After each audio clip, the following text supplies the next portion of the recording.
For those of you that don't know me and haven't been to this before, I am Professor Joe O'Mahoney. I am a professor of consulting. I think possibly and sadly the only one in the world. I'm an ex-management consultant. In fact, I still do consulting for the consulting industry. So I'm a consultant to consultants, if you know what I mean. I also run Consulting Mastered, which helps students get jobs in the consulting industry. Many of you here will be here because your student has because your university has subscribed to Consulting Mastered. Okay, good. I think there's loads of people here. Can people see me? Irissa said we can't. Okay, just you, I think. Let me know. Okay, so question number one from Rebecca. What does a consultant do all day? Rebecca, this very much depends on what type of consulting you get into. My first job as a consultant, I was stuck in a windowless office in Staines. Thank you, Chloe. I was doing the photocopying. My firm was being paid £1,500 a day for me to do the photocopying for a client called British American Tobacco. It was awful. I made friends with a partner and I got out of there as quick as I could. I was then paid exactly the same amount of money to help start up one of Europe's biggest startups, which was 3. Fascinating, brilliant job.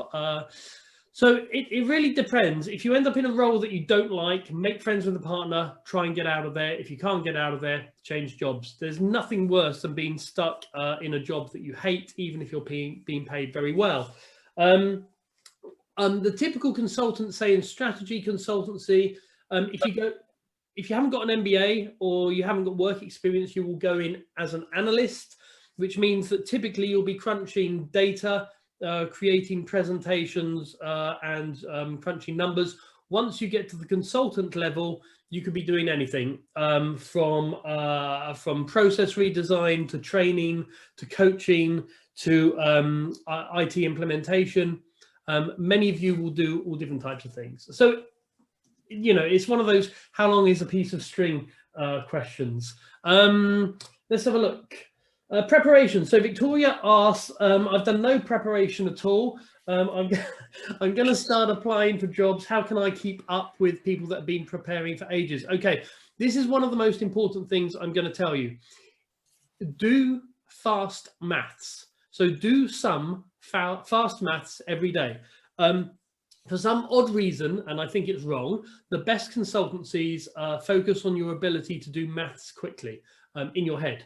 And I think I've got a load of links here. I'm going to try and send you a file, which hopefully will allow you to practice a lot of this stuff. Let me see. Numerical fit question. There we go. There we go. Okay, so I've sent you, this is a link to a whole load of numerical reasoning tests. You don't have to be doing complex maths, and you don't have to be doing algebra or stuff like that. You're doing basic maths, but you're doing it fast. And this is going to be incredibly important in some of your psychometric testing, but it's also going to be important in the case interview, okay? A reminder, if you have any questions, fire them into the chat. The case interview, in effect, gives you a scenario and then a whole load of data that you will have to crunch. There's lots of skills that are asked for in the case interview, but one of them is the ability to do fast maths in your head. When I first applied to the top consulting groups, my maths was terrible. I got interviews, but I failed the case interviews. Next time I applied, the following year, I practiced fast maths and psychometric tests every day for about 3 months. I went from the bottom 5% to the top 2%, and got offered, not because of that, but that was an essential element. So it's what philosophers would call necessary but not sufficient. It will, if you can't get in unless you have fast maths. So practice. Okay, no more questions coming through from you guys, so I'm going to keep going through with the questions that were sent to me in advance. Okay, Victoria. Also, in answer to your question, so if you want to prepare, I've got a whole load of resources that will allow you to prepare. You don't have to pay for them; they're all free. I'm going to try and share my screen with you. There we go. Share.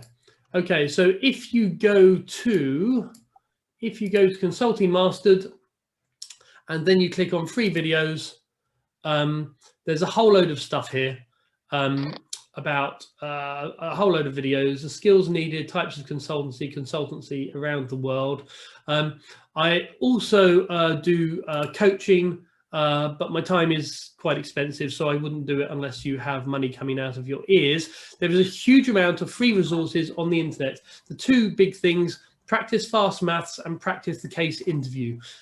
Ideally, how do I turn off share? Stop share, there we go. Ideally, with the case interview, we'll get onto that later. So the document is in the chat, Alex. So I'll put the link to Consulting Mastered in the chat as well, for those of you that couldn't see my screen share. Boom. There's loads of information out there. I would highly recommend you practicing case interviews. Find a friend and get them download. There's loads of free examples of case interviews out there. Download them and practice with a friend. I will. In fact, I think I've got another file somewhere, so I'm just firing you everything.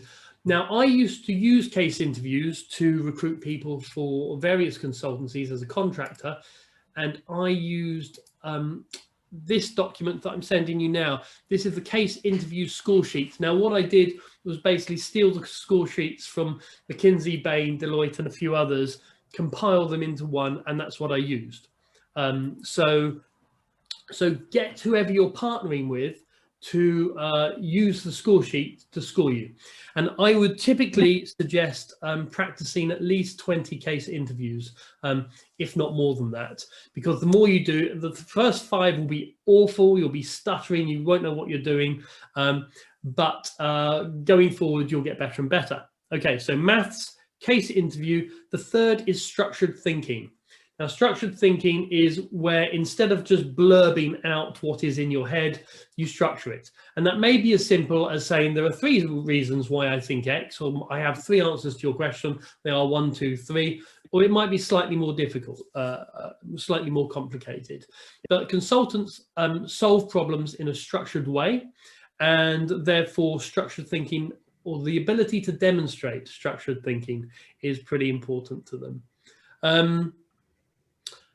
I hope that's useful. Okay, I'm getting a load of questions through. What advice can you give for someone who wants to do consulting in the analytics and data science space? Kavana, I think I'm going to put you on mute. Okay, so congratulations. So if you're after the cash, then data analytics is huge. I'm pleased you put data analytics rather than business analytics. The data analytics is one of those areas that even now in the middle of COVID, people are recruiting left, right and center. They cannot get enough skill in that area. And that's because you're not just competing with other consultancies, you're competing with the banks to get good graduates in this area. And you're also competing with the big media firms, Facebook, Google, Netflix, etc. They all need good data analytics. I mean, if I were you, I would do a master's in data analytics. But if you're doing if you've already spent all your money on a master's in management consulting or something else, then I would do your dissertation on data analytics, and I would do a few online courses on data analytics. The difference between data analytics and business analytics, before you ask, is that business analytics is basically producing dashboards. So it's a nice little learner for people like McKinsey. They'll go into a firm and they will produce a nice online dashboard that shows pie charts and different graphs and things for the senior management team. Nice, simple stuff. The data analytics, so not business analytics, the data analytics it's the real number crunchers. They are the people who can do machine learning. They can do, they can combine lots of different sources of data very intelligently, and create huge value. Because if you think, if you're a business, and you want to know, where are my customers? What should I sell them? How much should I price things for? All of these are data analytics questions. So what you've seen over the last 10 years is a massive shift from traditional consulting, which is sort of, culture change management, leader training, strategy, to more of the IT focus, because everything is being done online now. Okay, more questions. Wow, you guys are busy. I hope that helps. If it doesn't help, ask me another question. I'll get back to it. What advice? Okay, any books, websites you would particularly recommend to practice case interviews? Okay. Suman, be quiet. I'm going to send you, if I can find it, I'm going to send you another big file. Which I'm not sure Zoom will send it, but I've basically got a huge collection of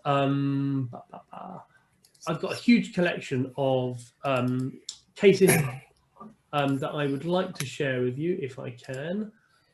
Consulting mastered, student course, coaching, case interviews. Let's see. Oh, I've got loads here. There you go. I'm going to send you a zipped file. Let's see if you get that, and I will send you another file. Let's see, quick go. Practice cases. Yeah, okay. So here's some good ones.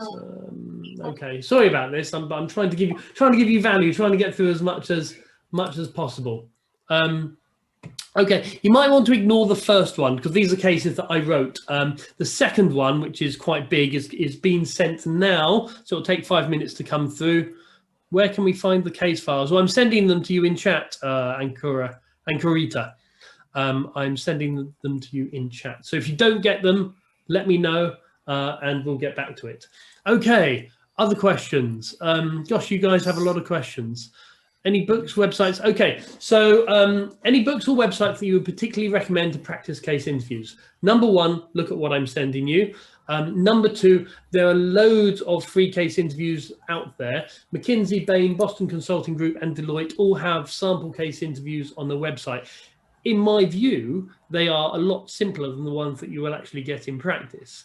So don't be lulled into a false sense of security.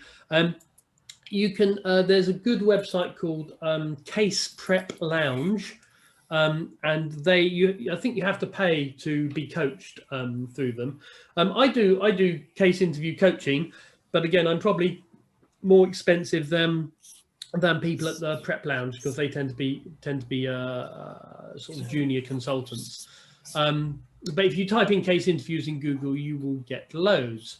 Hi Joe, do MSc students who already have 4 years of project management, digital strategy and business development experience have the potential to apply for more roles for more senior than associate? Yes. Or do I have more potential getting in by applying for a graduate job? Okay, Rebecca, well, it's great that you've got 4 years experience. I would minimize the project management side because it's a great skill to have, but they don't see it as a valuable as in skill. Digital strategy, fantastic. If you can harp on more about that, you're more likely to get a job. You would be more likely, it's difficult at the moment because COVID has changed things. Graduate positions are down by about 40% in the large consultancy. They're still recruiting in other areas. So I would, if I had 4 decent years experience doing a senior role, and I could really emphasize that I was doing digital strategy and business development, that's a good one to have because the better you can sell, the better consultant you are in their eyes. You are more likely to get the job if you go in as an experienced. However, with experience, they will put you in a targeted specific role. So they will be recruiting for a specific role. Whereas if you wanted to be a generalist for a few years, which you might well do, then you're better off going as a graduate, because when they take in a graduate, they put them in a variety of positions, build up their generalist skills with the view that later on they're going to specialize. If you already have a CV that says you are a specialist, then by all means go for it. I hope that helps. If not, ask me another question. Joe, is graduate entry starting point as an analyst typical for every firm in strategy, management, consultancy, and technology? Well, I don't know every firm out there, but yes, every large consulting firm, if you don't have significant work experience, as in a few, say 3 specialist years, say with a graduate recruit elsewhere, or you don't have an MBA, then in that case you will go in as a junior, and that's called different things. That can be an associate or an analyst, or it can be a junior consultant. Different consultancies call it different things. They're the number crunchers. So for those of you that know it, David Meister talks about grinders, minders, and finders. So the grinders are the people who grind out the work. The minders are the managers who make sure the work's being done, and the finders are the people who go out and find the work. You start off as a grinder. Even if you go in as a consultant, you're going to be grinding. This idea that you're going to be sitting in with senior management boards making big decisions doesn't happen until you get to engagement manager or senior consultant level. So yes, you will generally start at the bottom. Okay, a few people. I'm going to go back to my list that was sent to me in advance, and then I'll go back to this list here. Number 3. How is fit measured? Okay, so for those of you that don't know about fit, and this is a good question, that there's the partner interview in consultancy is the last few partner interviews, and you'll typically get interviewed by a couple of very senior people. They will be focused on your fit with the organization, and that's really how your person. It's nothing to do with your intelligence, nothing to do with whether you'd make a good or bad consultant, actually, because the culture of every firm is very different. Boston Consulting Group tend to go for very creative people with more work experience. And McKinsey tends to go for more engineering, mathematics, analytical types. So everyone's got their own culture. And really the partner interview is whether you would fit with that. And it's hard to prepare for. So I can't cover every firm here in terms of what they're looking for, but it's worth doing your research, because typically on their website, they will list their values or the competencies that they're recruiting for. And so you can see whether you're going to be a fit, or at least you might be able to fake it if you don't know whether you're a fit or not. So how is this assessed? Well, to be honest, once you get to the partner interviews, partners generally don't play by the rules. Typically, you'll be interviewed by HR. They'll be given a list of questions. Then you'll be interviewed by relatively junior consultants, sort of consultant, senior consultant level. They'll be given a list of questions. Partners pretty much make it up as they go along. So it's hard to prepare. However, I believe last year I put together a list of all the questions that my students had told me they had been asked by partners. I will just see if I can find it. Sorry, I'm firing you over a lot of documents, but I think all these are going to be useful. There we go. Good answers, no. Fit questions for partner interviews. Boom. There you go. It's in the chat. I basically collected, I always ask my students when they go for an interview, what did the partner ask you? And over the years, I've been collecting them. So I put them all into one document. Good. Okay, so I'll go back to you guys' questions as you bothered to turn up. Chloe. Hi, Chloe. Are interviews, case interviews for HR, people, human capital focused consulting schemes the same as more traditional graduate schemes? Yes. Yeah. I mean, if you're going for consulting, yes. They're less interested in, at a graduate level, recruiters for the consultancies are less interested in your specialist knowledge and more interested in your basic competencies. Can you communicate? Can you do fast maths? can you think logically in a structured way? So just because you go in for HR roles doesn't mean that you will be asked HR case interview questions. And even if you are asked HR case interview questions, they're likely to involve good communication, fast maths, and structured thinking. I hope that helps, Chloe. Okay, MUKU 8, I am doing a master's in business analytics. Fantastic. You're going to be loaded. Send me 10%, please. T, how would you... Oh, are you fucking wearing Boham, I can hear you. I'm going to mute you. I'm also going to mute you guys. Okay. T, how would you suggest applying for more focused consulting roles like brand consulting, which don't usually have specific graduate roles? Well, in that case, you go for, if you really want to do that, you go for niche consultancies. So you go for a marketing consultancy or a branding consultancy. Now, they don't have the brand name of the larger firms, which isn't so good for your CV. Once you get McKinsey, Bain or Boston on your CV, you're pretty much sorted for life. Although that's less true than it used to be, because McKinsey is now so huge. I mean, it's grown, 500% over the last 20 years. Because McKinsey is so huge now, once you got into McKinsey, it used to be a ticket to a board position somewhere. That's no longer the case. So I always say to my students to seriously consider boutique consultancies. There's a great, if you're at university, there's a good database that your university will probably have, which is called FAME. I'll put it in the chat. Oh, okay. Oh no. Okay, this is why you're not getting things. Aha. Right. Okay. Apologies, everyone.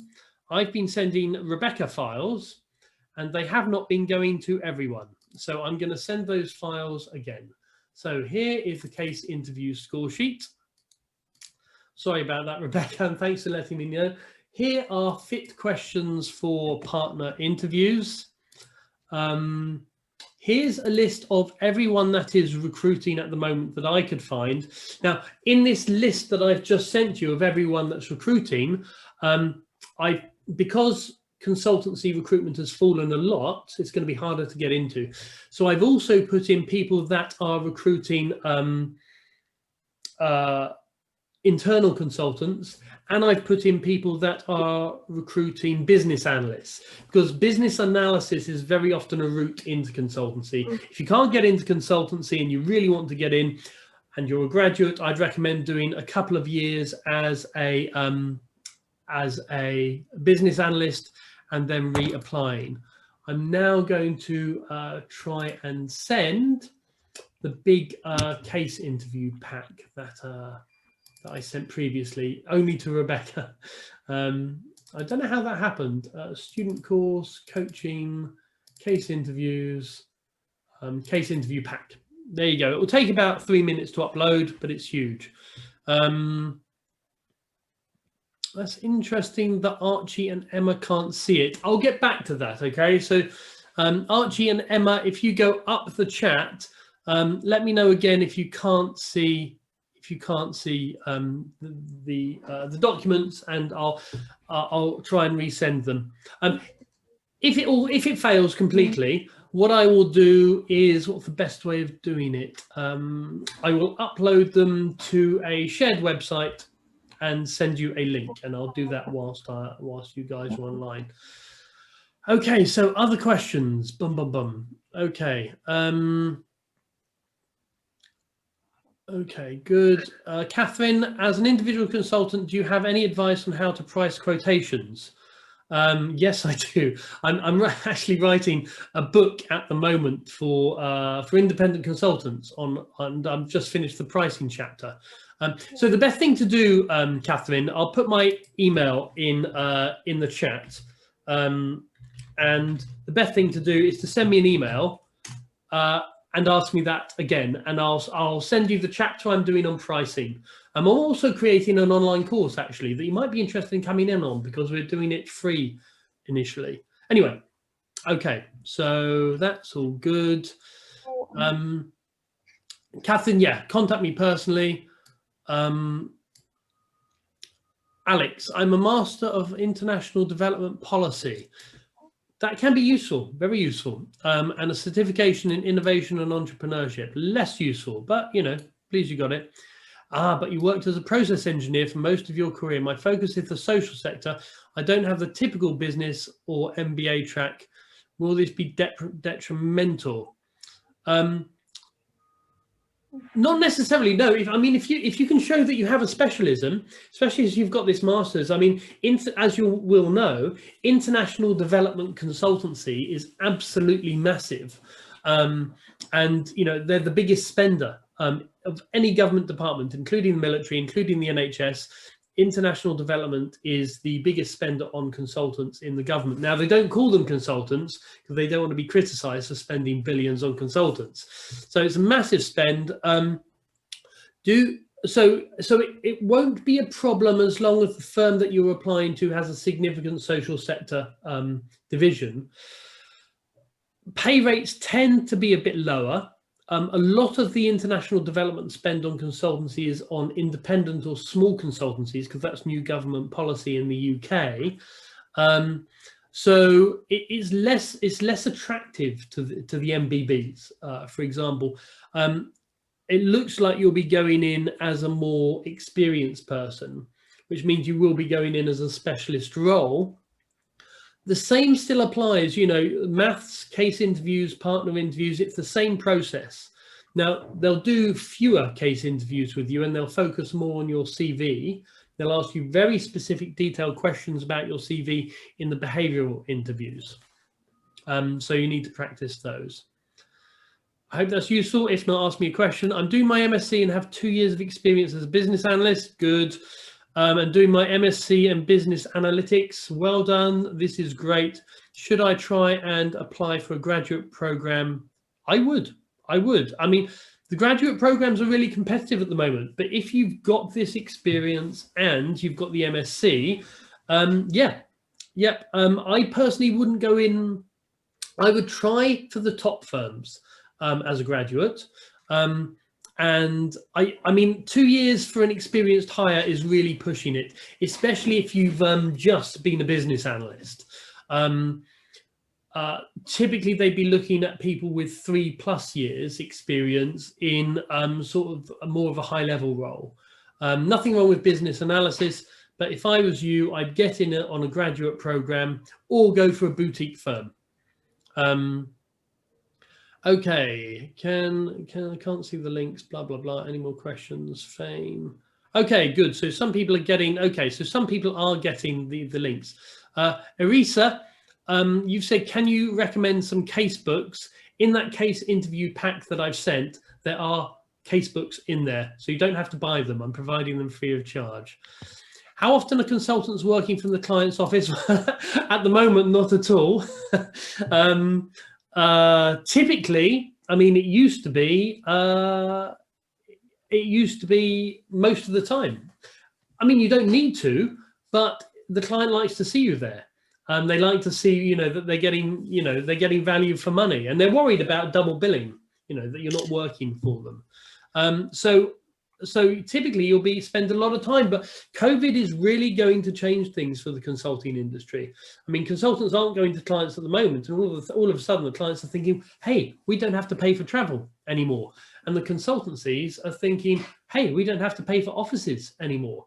So it would really surprise me if it did go back to the crazy travel that there was before, especially as it is exhausting.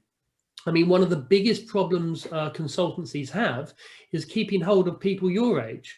Because if you go into Deloitte, or even if you go into McKinsey, Bain or Boston, you are going to be working 14-hour days, 6 days a week.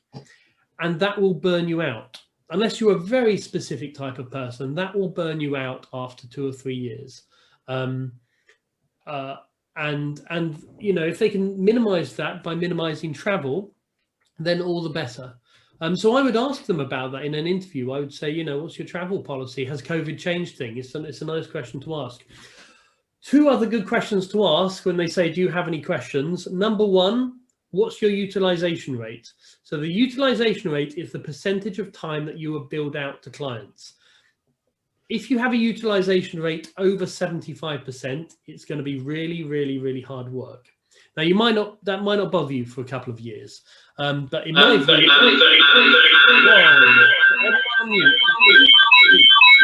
really nasty feedback. Thank you. Whack yourselves on mute if you could, please. Okay, yeah. In my view, a utilization rate anything over 75% is unsustainable for most people. The second question is, what's your leverage ratio? Leverage ratio is the ratio of partners to consultants. High leverage ratio means it's going to be a more process-driven job, i.e. you're going to be ticking boxes, filling out forms. A low leverage ratio means it's going to be more like McKinsey, Bain, Boston, someone like that. Okay, recommend books. Okay, I can recommend my book. I wrote a book. I'll just see if I can provide it to you free. I wrote a book all about the consulting industry. It was for graduates. It was the best-selling book in Europe a few years ago. It's not anymore because I can't be doing with writing a new edition, but let's see if I can email you an electronic copy of it. Completed writing, consulting book.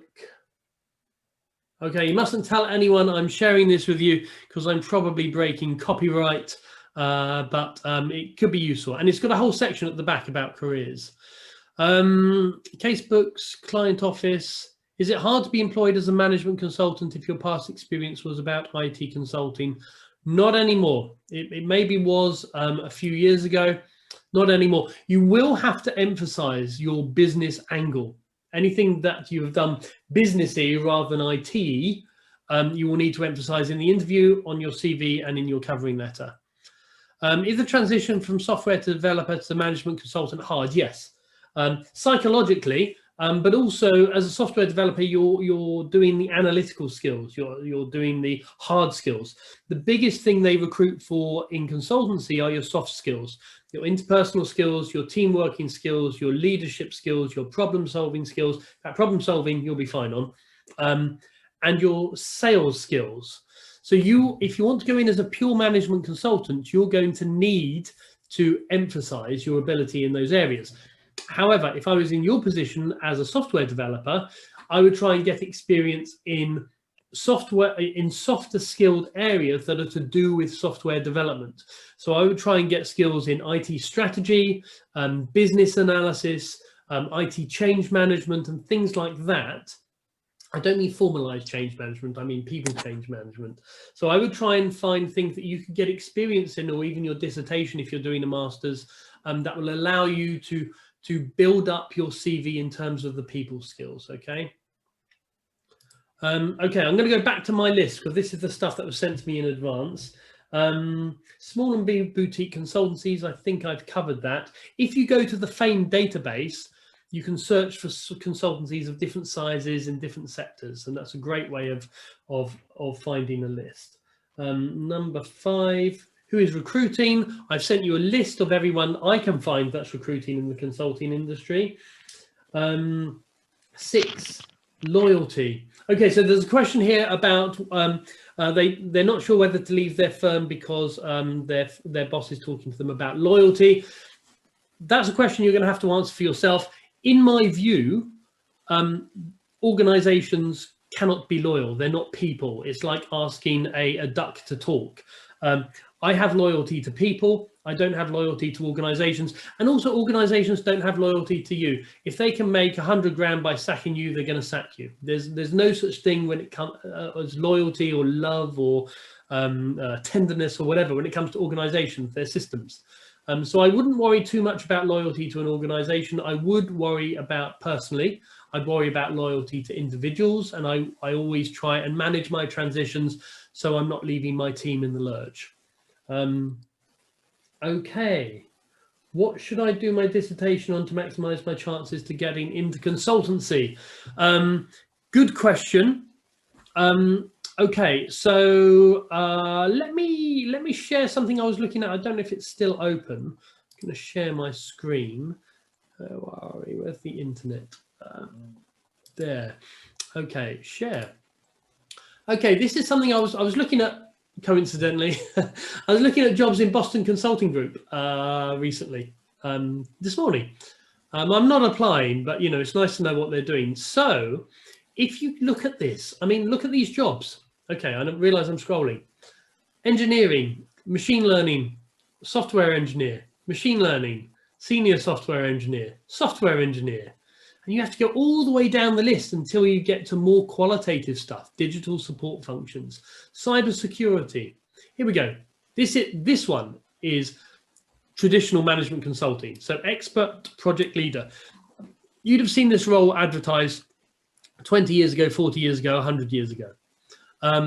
But everything else. So if you're looking for things to specialize in, if you're looking for where the money is, you know, this is mature job searching. But if you can put, you know, cybersecurity or machine learning on your CV, even if it's the qualitative side of it, even if you're just doing a structured literature review, it's going to be interesting to the consultancy.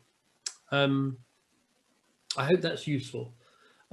So yeah, so in terms of your dissertation, try and avoid boring, try and avoid boring generic stuff. So I'm currently supervising 10 students for their dissertations, and it's so frustrating because they want to do, you know, change management or strategy or, you know, HR and people stuff, and how are people, you know, what are consultancies in China like? I mean, yeah, fine, but consultancies aren't going to recruit you on the basis of that. If you can put AI, machine learning, something to do with finance, big data, artificial intelligence, cybersecurity, anything to do with that on your CV, their eyes are going to light up, because they won't think you're a specialist in it, and you don't need to be a specialist in it. You're flagging something that's really, really important to them. Because if you recruit someone and you can mention cybersecurity on the CV that you send to a client, you can charge an extra 20% for them. If it's in the finance sector, you can charge an extra 50%. So you've got to see it from the partner's perspective. The partner wants to make as much profit as possible. So when they're looking at CVs, they're thinking, if I put this CV in front of a client, how much could I charge for them?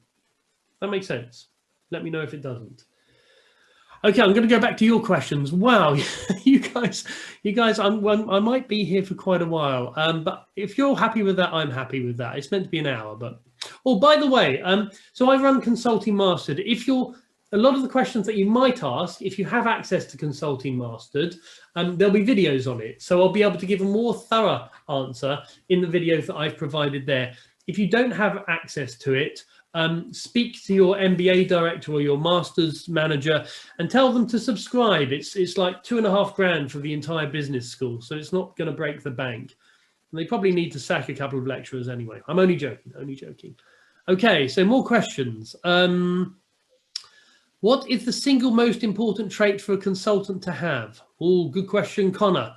Structured writing, fast mental calculations, or the ability to build internal, external relationships? Connor, I like your style, mate. This is a very good question. You've clearly done a bit of research. So I'm going to break it down, as every good consultant should. So I'm going to break this down in 3 ways. The first is what will allow you to get into the consultancy as part of the application process, yeah? The second question is what will allow you to be an effective consultant when you join? Yep. And the third is what will allow you to go up the hierarchy as quickly as possible. And sadly, the answer to those 3 things are different. So number 1, if you're trying to get into a consultancy, then I would rank the ability to do fast maths, the ability to talk confidently, he says, stuttering, and the ability to demonstrate soft skills as equally important. But of the list you've given me, in order to get into a consultancy, fast maths would be the strongest one, I would say. Once you're in, what makes you a good consultant? I would say structured thinking, the ability to break down and manage problems, but also the ability to build internal relationships. Certainly, I have found in my time as a corporate consultant, my ability to network with partners internally got me some brilliant projects.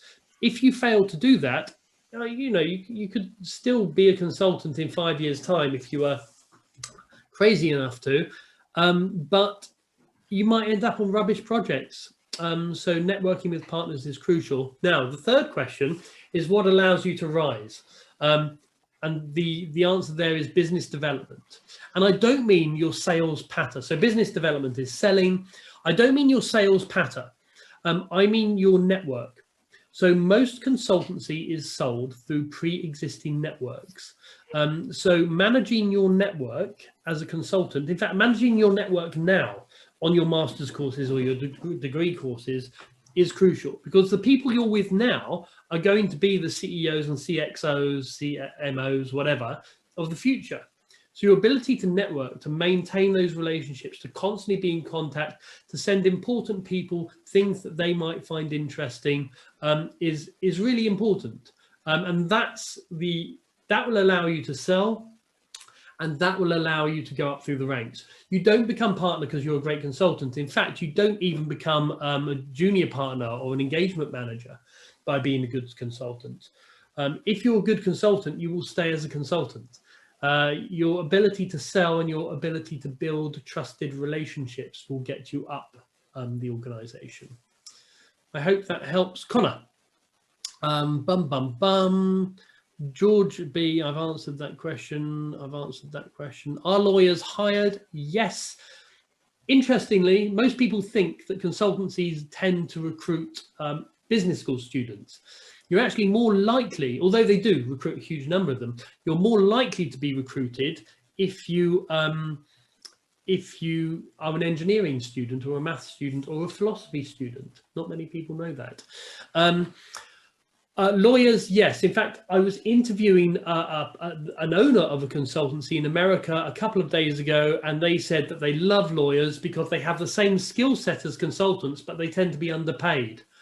So, so their method of recruiting is to go and find shit hot lawyers, pardon my language, and say, come and work for us on double the money, and they're still underpaying them. So yes, lawyers are recruited. You're doing an Soham, you're doing an MSc, you're an MSc in management student. What are the chances of getting a role as a general consultant? It's a very strange question. I mean, the good consultancies have a 4% acceptance rate. You can massively increase that by practicing fast maths and practicing your case interview, preferably with a coach. If you can't afford a coach, then to do it with a partner. So 4% on average, but because you're on this call, that's already going to have gone up, because I'm sending you stuff and I'm telling you stuff. So that will hopefully go up to 8%. If you practice your case interview, practice your fast maths, that could go up to 20 or 30%. Then if you apply to 3 or 4 consultancies, you're likely to get into one of them. It's a generalization, but it was a general question. Peter. Do you think freelance consulting can be as financially rewarding as a full-time job, particularly if you are still an early career professional? Do I think freelance consulting can be as financially rewarding as a full-time job? Generally not. I mean, generally, I'm talking about the big consultancies here. It's really hard to make a lot of money as a freelance consultant. You can do it, but if you think about it, 5 day, okay, so you've got 365 days in a year. If you take out weekends, if you take out holidays, if you take out the time that you have to sell, which for most independent consultants is 2 days a week minimum, very often 3 days a week when you're starting up, you're actually ending up with about 150 days where you can sell. Now, even if you're lucky and all of that time is booked, so not sell, 150 days that you can charge for. Even if you're lucky and all of that time is booked up and you're not ill and all of your projects work, and even if you charge £1,000 a day, which very few independent consultants can do, then that's £150,000 or dollars, wherever you are, 150,000 a year. Now you might think, oh, 150,000, that's quite nice. We take out your pension, take out your insurance, take out like your liability, take out your travel, take out your savings. You're probably talking about 70 to 80,000 as a good consultant, independent consultant. Now, the reason you get paid more in the large firms is because they have the brand. As an independent consultant, you don't have the brand. So you can't you can't lever that. Also, the higher up you get in the organization, the more that consultancy is going to charge you out for, which means that you're going to get rewarded more. So typically it's quite easy. It's not easy, but once you get into the large consultancies, it's relatively easy to earn more than £100,000 a year. And then they pay you the pension on top of that, and you get the benefits on top of that, and you get the holidays on top of that. So if you've got that skill set, if you've got a niche, if you've got relationships, then starting an independent consultancy can pay. But now there's two things to say here. If you stay as an independent consultant, it's going to be very difficult if there's just one of you. You start to make money when you build your own consultancy. That's the book I'm writing at the moment, How to Build Your Own Consultancy. If I get my webcam and just put it down to the floor, and these books here, these are all books that I'm reading about building your own consultancy. I'm doing a load of interviews. That's how you make money, not necessarily in the build of it, but once you've built it, you can sell it to a larger firm, which is where the millions come in. Okay, I hope that answers the question. Whew. Okay, some managers refuse to hire consultants if they think everything can be done internally. How do you overcome these obstacles? I wouldn't. I would go to the managers who do hire consultants. There's no point trying to convince a vegetarian to eat meat. If you're selling meat, go to the meat eaters. I'm sorry, that's not meant to be a flippant answer, but you have a funnel as a consultant, as an independent consultant or a corporate consultant. Don't bother with people that you need to change their mindset. Go to the people who have the right mindset. Have you got any tips or advice for writing a cover letter? Yes, I do. I will send you, if I can find it. Shall we find a cover letter? In fact, I think in the free videos online, I think I've got a section. Yeah. Okay. So right, this is how you do it. I'm going to share my screen. Boom. Okay. I'm going to go back to Consulting Mastered, which consulting. There we go. So, as part of Consulting Mastered, why is it taking so long? Maybe because I'm on Zoom. But as part of Consulting Mastered, you can, I think, sign up for a free course.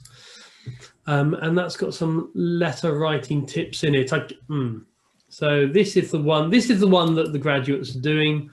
Oh, maybe I took it off. Yeah, I think I took it off. Sorry about that. I'll turn him off. Who is that guy? Yeah, okay. So you can find those really easily on the internet. If you can't find them, send me an email and I'll send you a sample. My email is joe@consultingmastered.com. Matthew, are there any hard skills you recommend getting? Okay, so I said fast math. That's what I would call a hard skill.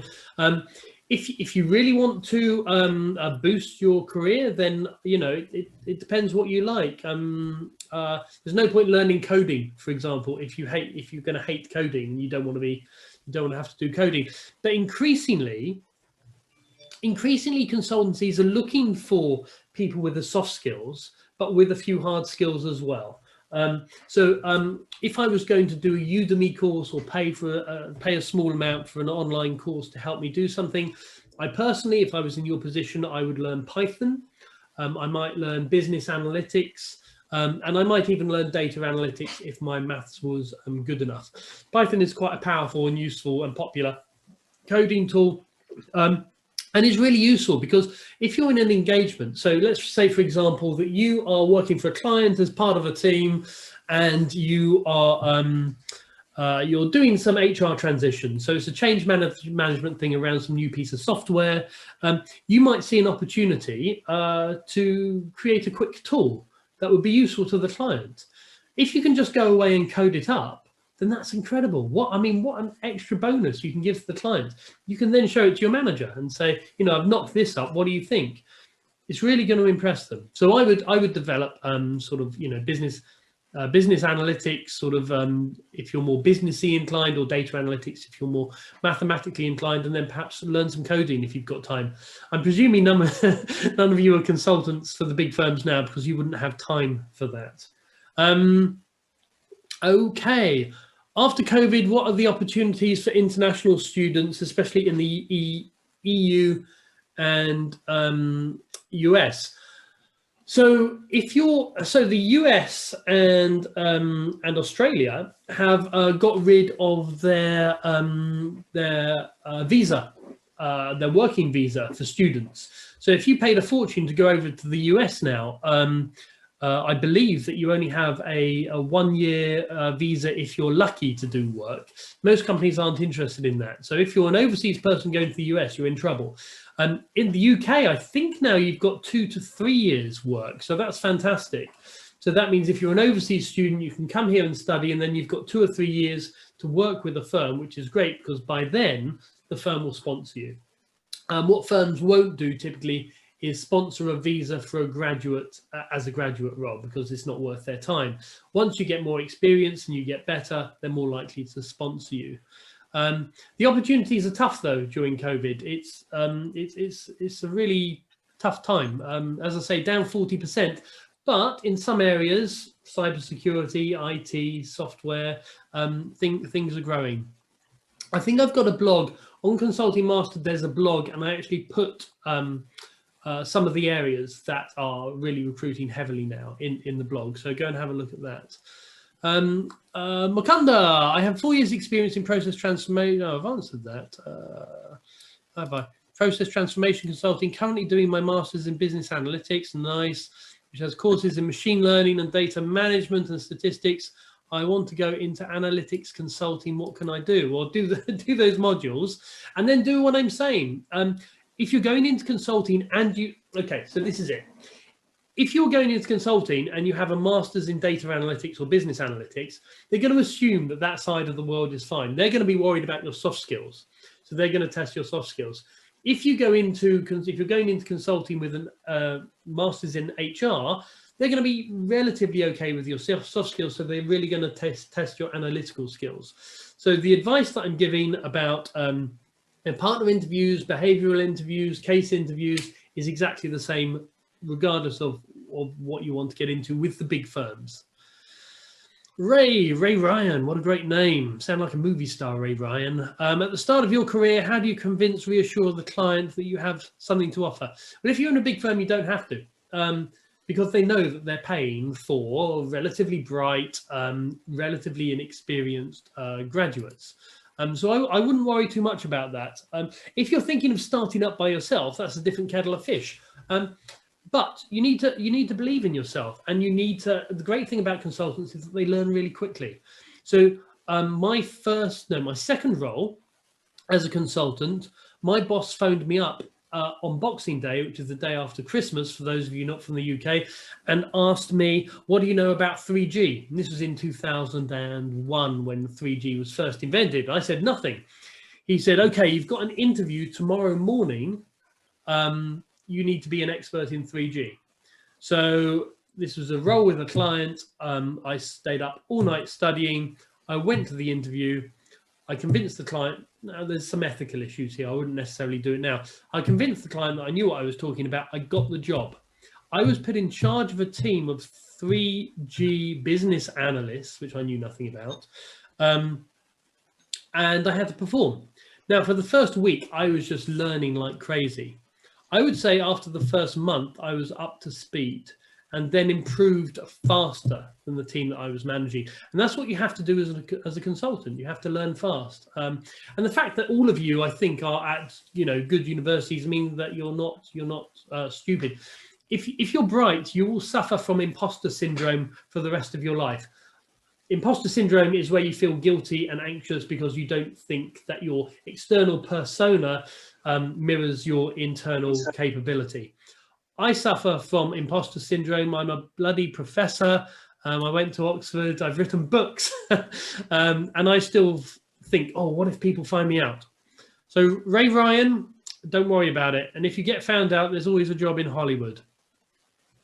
Okay, Rajdeep Banjari, we did not get the link to the FAME database. So I didn't send you the link. I just wrote the name FAME. So the FAME database is something that most of you will have in your library if you're a UK student. there's equivalents in your country. In effect, it's a database of all firms in your country, and you can search by different codes. When I was first looking for jobs, I searched for all medium-sized consulting firms along the M4, and 300 came up. I sent 300 of them a covering letter and a CV. I got around 20 interviews. From those 20 interviews, I got maybe, I don't know, 5 or 6 job offers. I played them off against each other, started in a nice firm on a good salary. No competition. That's the great thing about applying for boutique and smaller consulting firms, is that you're not competing with many people. Okay, we're coming to the end of the list. We're getting there. We're getting there. I'm a quick yeah. I'm a Bachelor of Civil Engineering. Good. You're going to have good structuring, good analytical skills, good problem solving skills, and the Master of Business Analytics. Very impressive. Can my experience meet the needs of consulting companies? Yes. What is the most important thing I need to do in my master's program? Strange question. Prepare for the case interview, practice fast maths, and practice your answers to oh, I haven't sent you any behavioral interview questions. Let me send you I've got a whole load. I've got a load of resources. I should find a better way of sharing these with you. Desktop. Okay, I've got some questions that are typically asked in behavioral interviews, and I'm going to share those with you now. There's a score sheet and there's some detailed advice. So I'll share that first. Boom, and I will then share that. There we go. A couple of things that will be useful to you.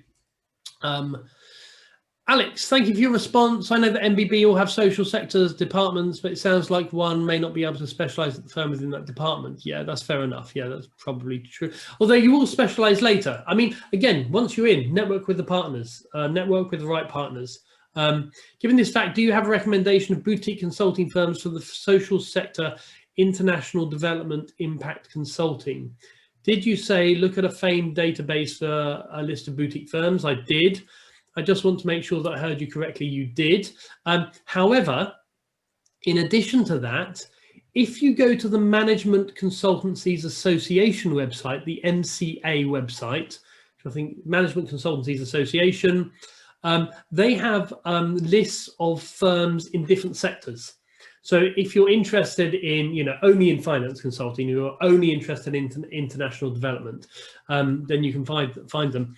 The other thing that I've done in the past is pay someone on Fiverr. You pay someone 10 quid to go away and find the top firms in that area.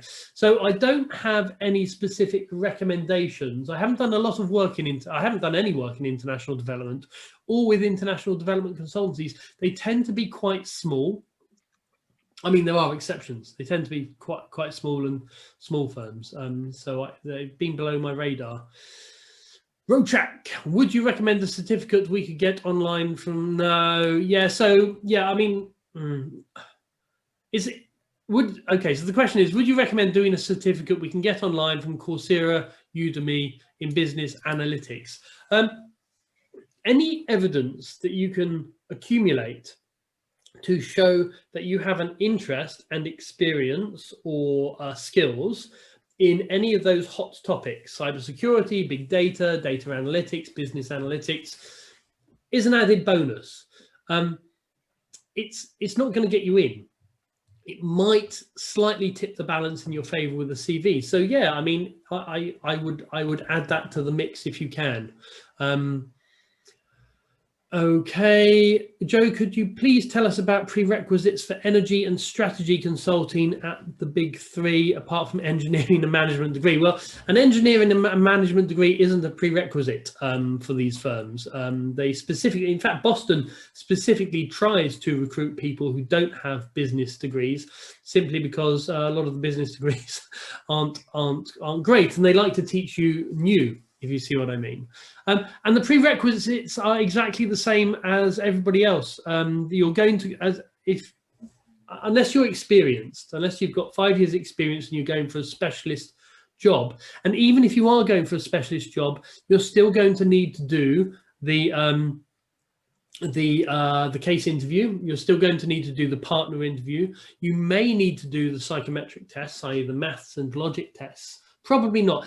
Very often, as you get more senior, the role that you're applying for, the psychometric tests drop out because they're more interested in how sellable you are. But again, you've got to see it from a partner's perspective.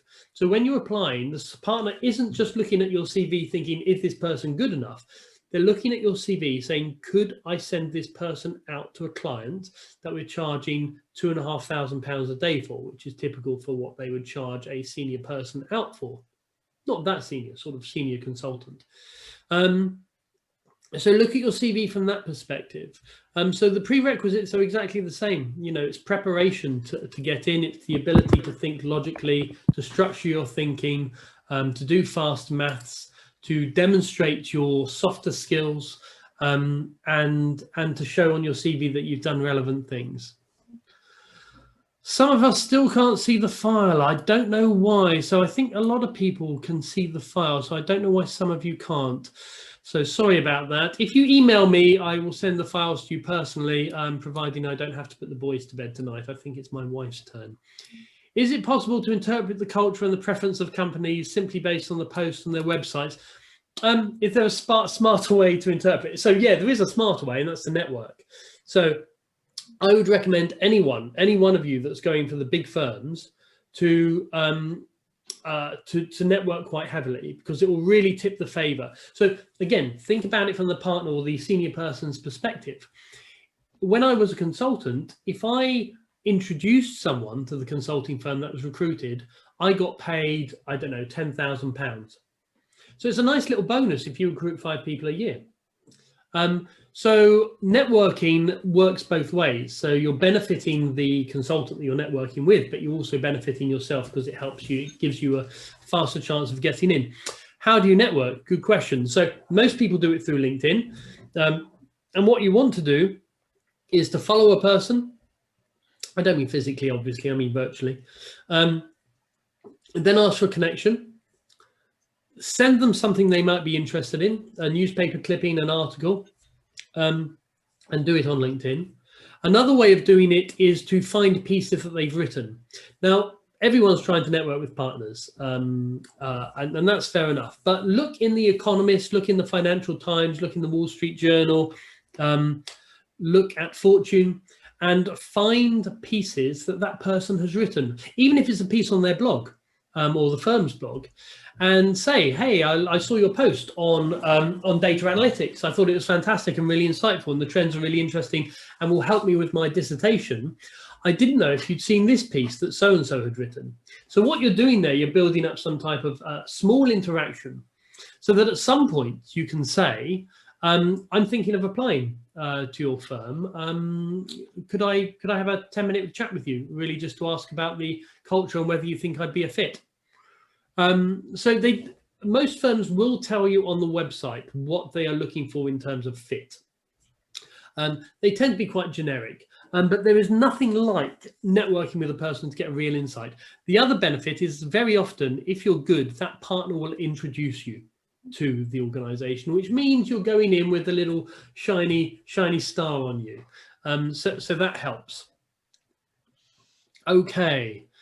Is it possible to interpret the culture? We're getting to the end now. I think we've got 4 more questions left. What do you think of Canadian consultancy for an MBA, international development, double master? Boom, a double masters. I didn't know that existed. What better markets than the US? Okay, so when you're thinking about markets, you think about consulting. I'm thinking about this structurally here. I would think about it in terms of consulting spend per head of population. So the US is a great market. They've got more consultants than anyone else in the world, but they've also got more MBA students than anyone else in the world. So the competition is a lot higher. Canada, the UK, Germany, and to a lesser extent France, spend an equal amount on consultancy per head of population, or per GDP per capita, however you want to frame it. So the Canadian market, the US market, the German market, and the French market are all pretty much the same. They are the massive spenders on consultancy. 80% of global spend on consultancy comes from 5 countries: US, Canada, UK, Germany, France. It's really Western dominated. How much does the undergrad degree matter, like the GPA score or college? Unfortunately, it does matter.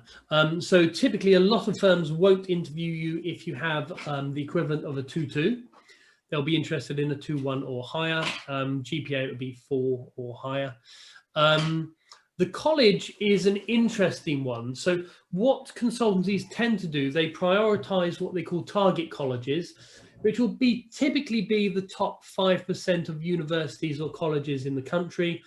So for the UK, that would be Oxford, Cambridge, Warwick, Durham, Bristol, Exeter, for example. In the US, it'd be Harvard, Yale, Duke, etc. So they'll target them and they'll have specific recruitment campaigns. They'll go to the campus, they'll do talks, because they'll know those students are, typically very good. And that's not to say the students elsewhere aren't very good. It's to say that if you're sending a CV to a client, Mohan, you've unmuted yourself. I'm going to mute you.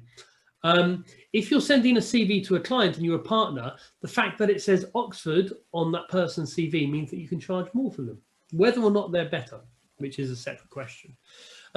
So it does matter, but they also have a round of general recruitment. And if you're a strong candidate, I teach at Cardiff University. I do guest lectures at Warwick and Oxford and Cambridge and others, but I teach at Cardiff University, and every year I have a handful of students get into McKinsey, Bain and Boston Consulting Group. Now that's partly because I have not one-to-one, I teach them, so I can, coach them and I can tell them the case interviews and all the rest of it. So they've got a much higher chance. But if you practice your maths, you practice your case interviews, you know what consultancies are looking for, you do a good course, you're much more likely to get in. So yes, undergrad degree does matter, and everything else matters as well, sadly. From Rochak, is it right to assume that it's easier to get into smaller second and third? Yes, it is. So third tier boutique consulting firms as compared to the graduate programs of MBB. Yes. So MBB will accept 4% of applicants. As you go down to the big four, you're typically talking 10% of applicants. If you go down again to the IBMs and the Accentures, the percentages start to increase. Once you get to boutiques, it depends whether they take on graduates or not. Now, if I was in your position, I was thinking about boutiques, I wouldn't apply to anyone that had less than, I don't know, say 50 employees. And you can search for that on the FAME database. You can search by size. So you can put in different parameters. Once you get between 50 and 2,000, they'll consider graduates. And very often these organizations aren't set up to recruit. They haven't got their backside in gear when it comes to recruitment. They haven't contacted the right people. So if you send out a whole load of CVs, the odds are that one of them is going to land on the desk of somebody that's recruiting. And I personally, this is what I did. I sent out emails, but I also sent out physical CVs because it's harder to throw away one, or it's easier to pass it on to someone. So if you've got something physical, it's just my personal belief, it's more tangible.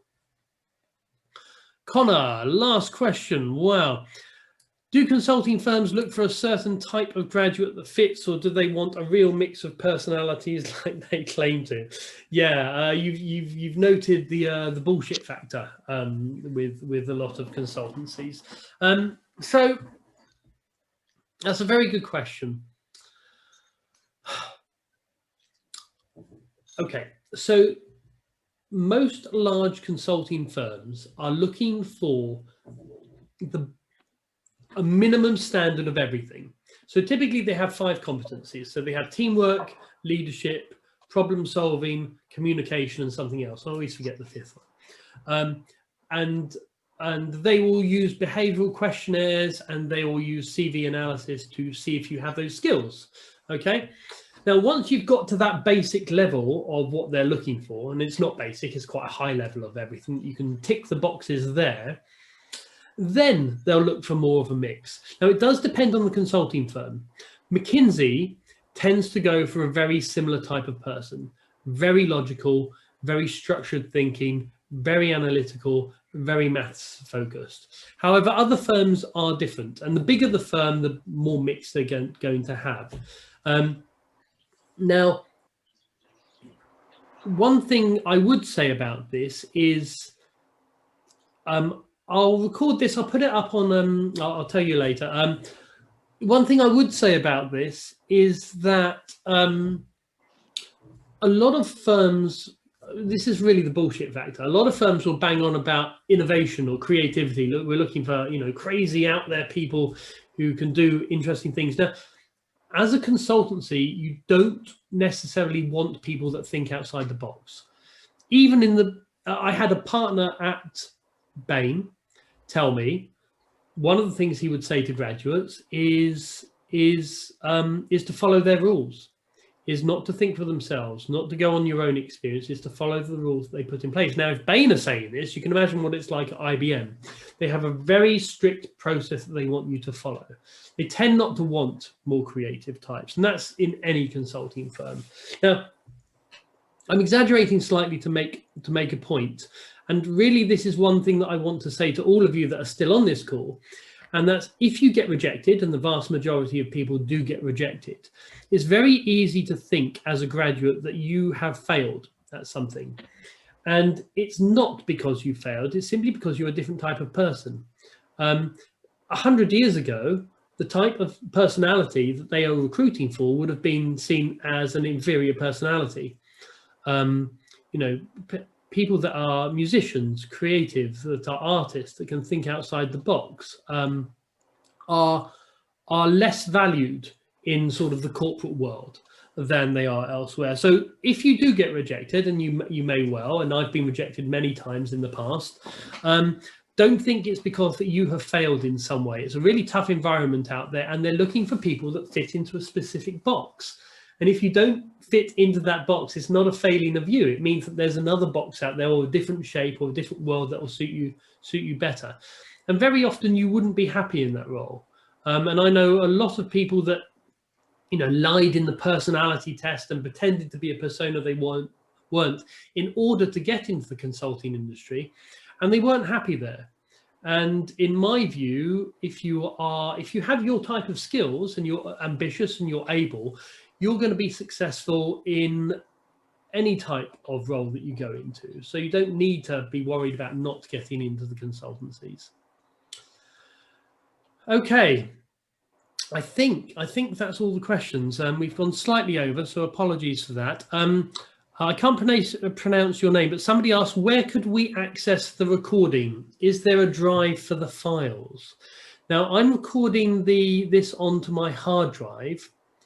What I will do, I will put it up on LinkedIn. Great idea. Okay, so follow me on LinkedIn. It's Joe O'Mahoney. There aren't that many of us. Follow me on LinkedIn. Once this is recorded, I'll edit it to make it look nice, and I will put it up on LinkedIn in the next couple of days. Last question. Okay, what do you think of UN and World Bank and the World Bank consultancies? Yeah, they're fine. I mean, yeah, I mean, it's a good brand name. When you're looking at firms, have they got a good brand name? Do they do good training? Do they do interesting work? And the World Bank and the UN do stuff like that. They're not primarily known as consultancies, but they do have big consultancy arms. Okay, Nicholas, if you couldn't find the files, and if anyone couldn't see the files, send me an email and I'll send them out to you. I hope that was really useful to all of you. Remember to pester your course directors about getting access to Consulting Master, because it will help you. Okay, good luck. I hope it goes well for all of you, and best of luck for the future. Take care. Bye-bye.